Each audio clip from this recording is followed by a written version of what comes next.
Bonjour à tous et bienvenue dans le live TV Finance. Nous sommes ensemble pour 35 minutes de direct afin de parler économie, mais également de finance ou encore de l'actualité des entreprises.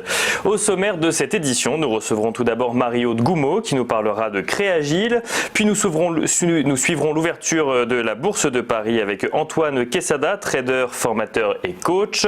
Nous distribuerons ensuite les notes de la semaine avec Éric Galliègue, président de Valcante Expertise.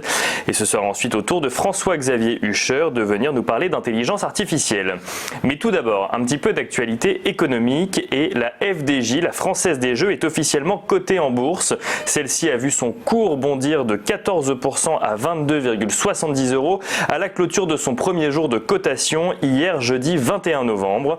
Celle-ci a même atteint 20,35% de hausse dans la matinée avant de retomber légèrement dans l'après-midi. Si l'action avait été largement sursouscrite par les investisseurs particuliers et institutionnels, les quelques 500 000 Français qui ont souscrit à cette augmentation de capital ont été servis, ceux ayant souscrit moins de 2 000 € d'actions étant assurés d'obtenir la totalité de celle-ci. Côté institutionnel, la priorité a été donnée aux investisseurs long terme et notamment les assureurs vie, mais également certaines sociétés de gestion. L'action Française des Jeux affiche un taux de rendement de 3,5% sur les dividendes, estimé pour 2020 dans la moyenne du CAC 40. En somme, une introduction en bourse réussie qui devrait permettre à l'État d'envisager de nouvelles privatisations dans de bonnes conditions.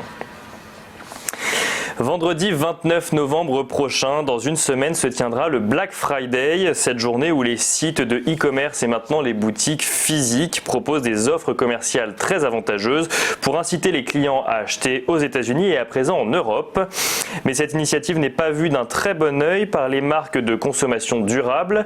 Sous l'impulsion de la marque Fago, le mouvement Make Friday Green Again regroupe plus de 500 marques prêtes à boycotter le Black Friday.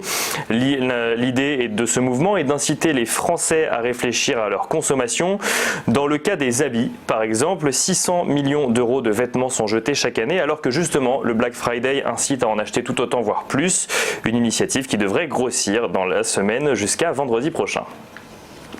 Et enfin, Benjamin Netanyahou a été mis en examen hier pour corruption, fraude et abus de confiance dans le cadre de l'affaire 4000.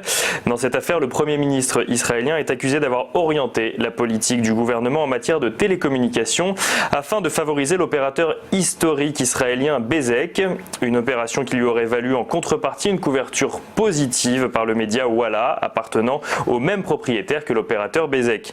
Dans le dossier, il est mentionné que l'opérateur aurait ainsi gagné 475 millions d'euros, tandis que Benjamin Netanyahou aurait de son côté reçu 265 000 $ de cadeaux illicites. Le Premier ministre israélien nie de son côté avoir commis la moindre infraction. Du côté des marchés financiers à présent, le CAC 40 clôturé en baisse hier soir, moins 0,22% à 5 881 points. Le Dow Jones se clôturait en baisse également aux États-Unis, moins 0,2% à 27 766 points. Le S&P 500, moins 0,16% à 3 103 points. Et enfin, le Nasdaq Composite, plus large, moins 0,24% à 8 501 points.